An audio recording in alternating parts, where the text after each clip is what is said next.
Dear colleagues, welcome to this EAU25 TV show dedicated to bladder cancer. My name is Rouprêt. I work in Paris, Sorbonne University. I'm surrounded by two exceptional guests. One from the US, we have Sarah Psutka from Seattle. Thank you for being there. And Peter Blake from Canada. Thank you for being there.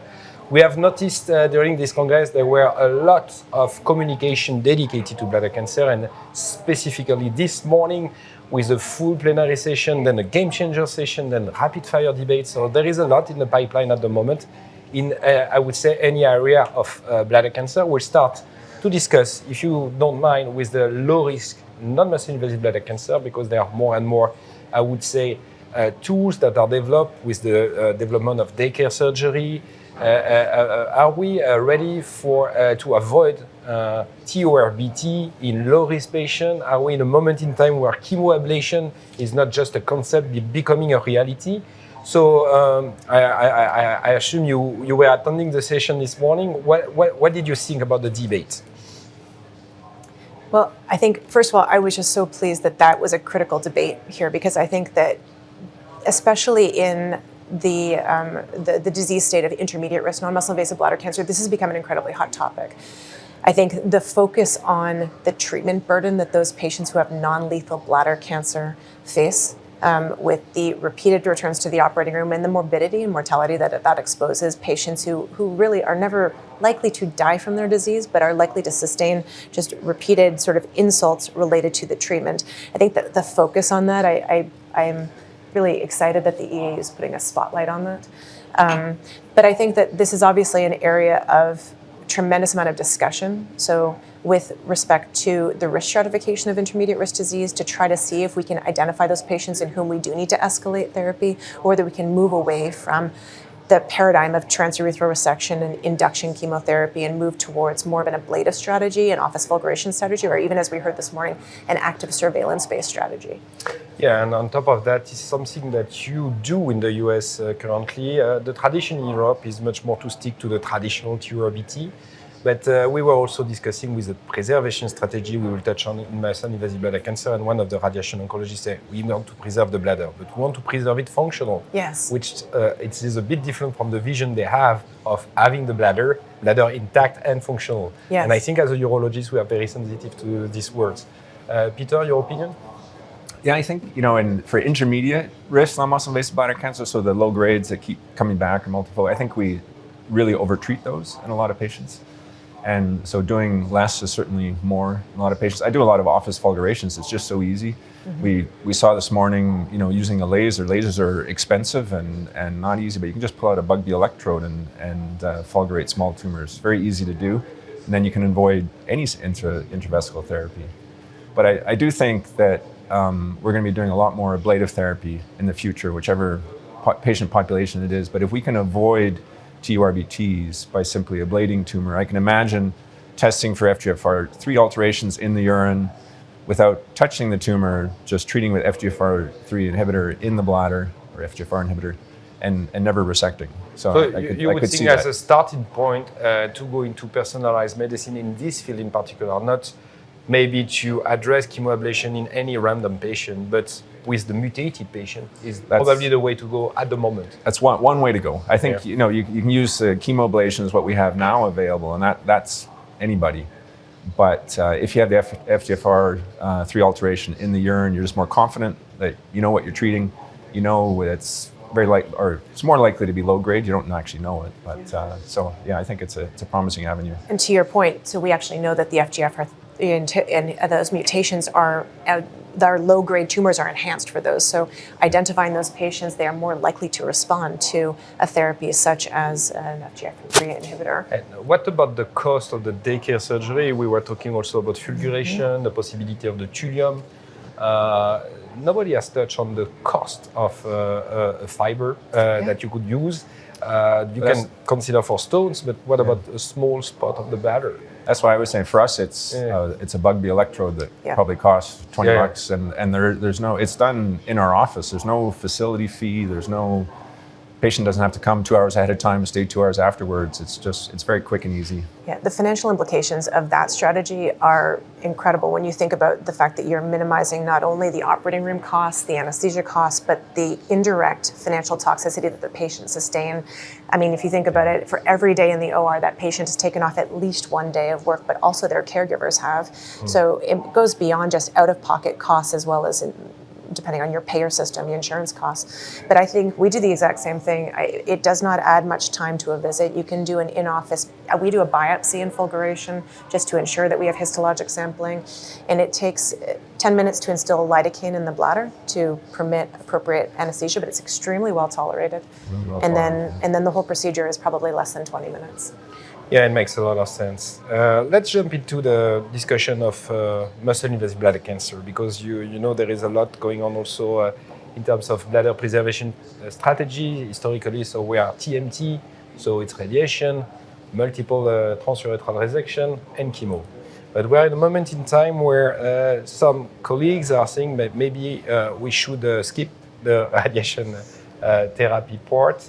It was not the point of view, of course, of Ananya Chaudhuri, who was on the stage. How do you feel we should revise or revisit this TMT modality in the light of all the data we have in 2025? Well, I think that we have to, so if the goal is bladder preservation, it is not only bladder intact preservations, but it's functional bladder preservation. So we have to be thinking about the appropriate indications for utilizing radiation. I think that we find that patient selection is really critical here in terms of not only oncologic efficacy, but those patients who are likely to not only be able to tolerate the therapy, but then be able to tolerate what are the potential long-term toxicities of radiation, which are not zero.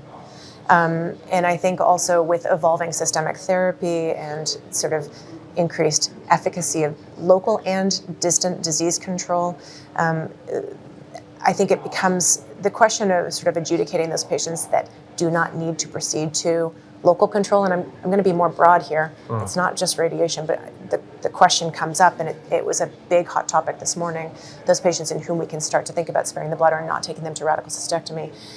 We still are not at a point, I think, currently where we actually understand what a clinical complete response, how that should be defined, and how accurately we can actually identify that at that endpoint. Peter, how can we implement the bladder preservation strategy today?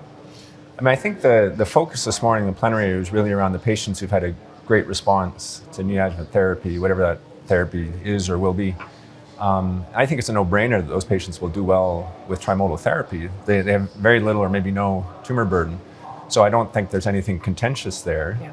Those who don't respond, of course, then it gets into nuances of who's more suitable for one or the other. But I think the really interesting question, as Sarah's alluding to, is can we do nothing?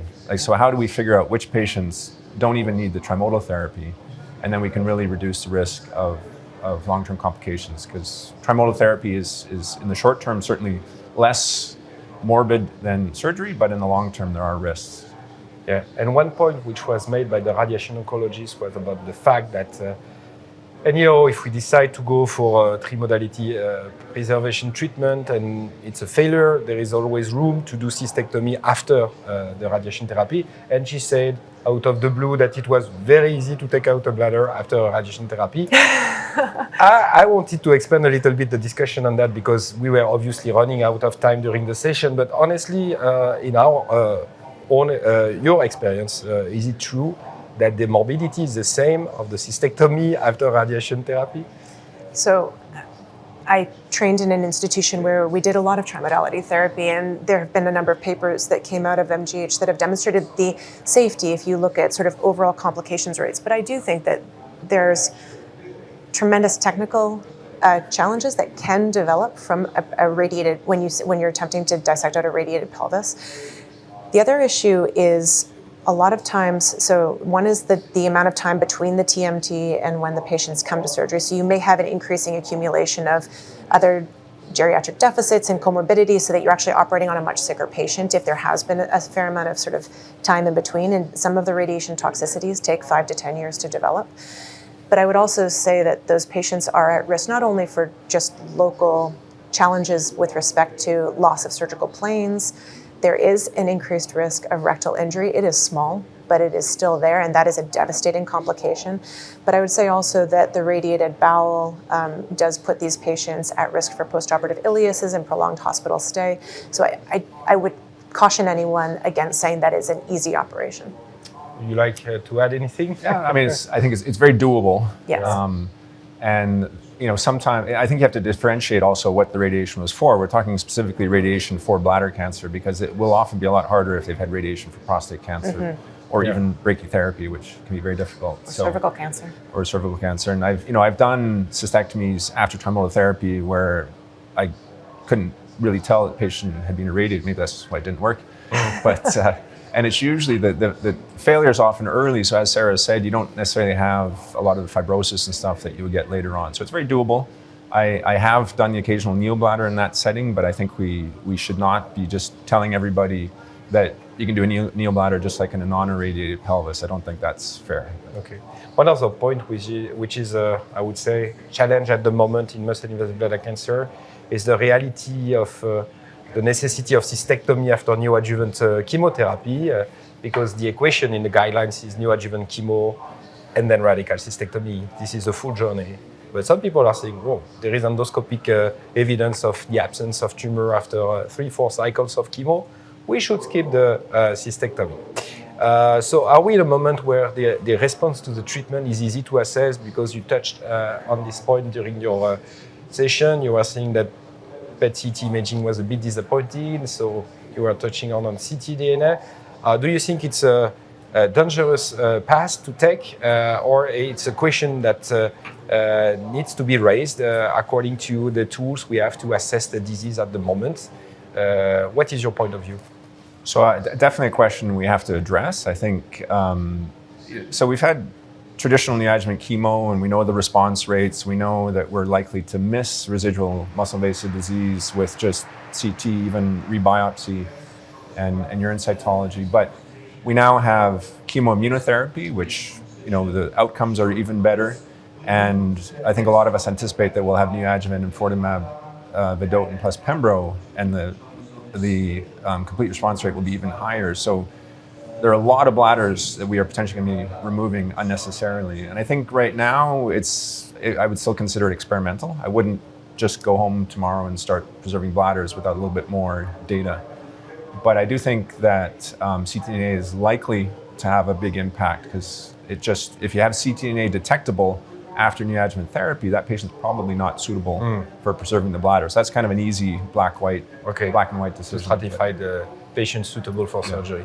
Yeah. Do you agree with that? Absolutely. I think is it an important question? Yes. I mean, patients always ask when you see them after their neoadjuvant chemotherapy, if they have had a tremendous radiographic response, they ask the question, do I really need to go through this? And currently the answer is unfortunately yes, because we can't tell if you truly are disease-free and have achieved the home run of a pathologic complete response without taking your bladder out. And I mean, there's the data from Fox Chase that demonstrates that even when you do biopsies, you still miss a number of patients who will have residual chemotherapy-resistant disease within their bladder. But clearly, as we move into an era where we're using alternative combination perioperative systemic therapy, I think that this question is going to become increasingly important, and also using biomarkers that assess things like ctDNA are going to clearly help us stratify those patients appropriately. But then the question will become, how do we appropriately surveil them if we spare their bladders, and sort of making sure that we don't lose anyone before they are no longer salvageable. Okay, let's move to the game changer session, because there was an interesting discussion around the NIAGARA trial, and Jim Cato was there during the session to highlight the first, I would say, outcomes. ASCO GU, now EAU, we are talking a lot about this NIAGARA trial, trying to add, I would say, durvalumab to neoadjuvant chemotherapy, plus or less adjuvant durvalumab. The question, again, we go back to the potential overtreatment of this population, because when you take out the bladder, when you have no marker and you don't know what's going on and you keep delivering the drug, it could be an issue. We are all aware also of the fact that the sponsor of the trial is triggering a new trial, phase 2 or 3B, because the regimen of chemotherapy was not MVAC in this trial, so quite, I believe, popular in the US, which is not the case in Europe, because we are really sticking to the MVAC regimen. So what do you think we can take home with the NIAGARA discussion we had this morning? Well, I think what was new this morning was the safety data, so that patients can get neoadjuvant chemo plus immunotherapy and still go on to cystectomy. Numerically, it was actually a higher proportion than those in the chemotherapy only arm, even though statistically it was the same. But I think that was the most important thing. So we don't have to worry about losing patients on the way to cystectomy. We haven't yet seen the post-operative complications, which I'm sure will come in the future. I think it's an important improvement. I think we will continue to debate it. The trial didn't have any adjuvant immunotherapy in the control arm. So you got neoadjuvant chemo and then nothing, whereas standard of care now would be neoadjuvant chemo, if adverse pathology, then nivolumab. And so there will always be that question, was it a now versus later? Was it actually standard of care?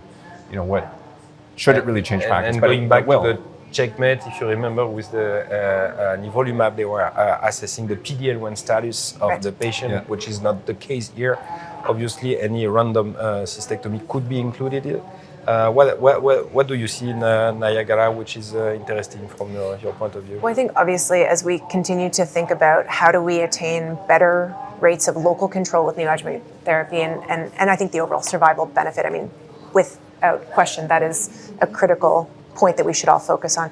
But to what you said, Peter, I think Jim's point this morning was well taken, that this is a safe and effective neoadjuvant strategy. I think one of the things we always have to think about when we're evaluating a neoadjuvant paradigm shift is if we have to balance efficacy against toxicity. And if the toxicity of a therapy precludes patients from getting to the definitive treatment, then obviously that is not going to be a successful strategy. I also think that quality of life data needs to enter the conversation, because the other key question here is physical function and performance status and how that changes across time. But the fact that patients, the proportion of patients who were able to successfully, in the IIT, were able to successfully undergo radical cystectomy, that was numerically equivalent to the chemotherapy arm is important. I think that thinking again, though, about what you asked earlier, the question you raised about overtreatment, the idea of unilaterally treating everyone with IO adjuvant therapy, irrespective of their pathologic response, I think raises questions about whether some of those patients don't require that additional treatment. And when we start to think about financial toxicity, treatment toxicity, exposure to risk of IRAEs, Jim highlighted the risk of thyroiditis, that becomes a major concern. And so I think ultimately we are likely to move towards more of a risk-adapted paradigm that hopefully will be informed by biomarkers and also will expose patients to the amount of treatment that they need, but not any more, not any less. Okay, and there is still I would say, subgroup of patients who are not taking the chemo because they cannot take it, or maybe they are reluctant to take it.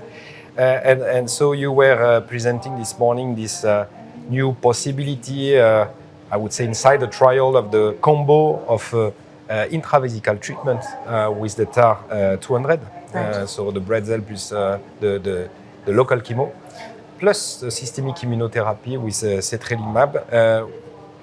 What are the take-home messages you would like to send from this trial? So this was an interim analysis. This was the perioperative data and safety data from the Sunrise 4 trial. So the interim analysis efficacy data was presented by Andrea Necchi at ESMO last year. But what we really wanted to get at was that question of, are we, by providing sustained local cytotoxic chemotherapy within the bladder in the setting of systemic therapy in the neoadjuvant setting, are we in any way, shape, or form impacting patients' ability to get definitive surgery? That's the key question. Otherwise, this is not going to be a successful neoadjuvant strategy. The efficacy data, at least in the interim analysis, does look impressive.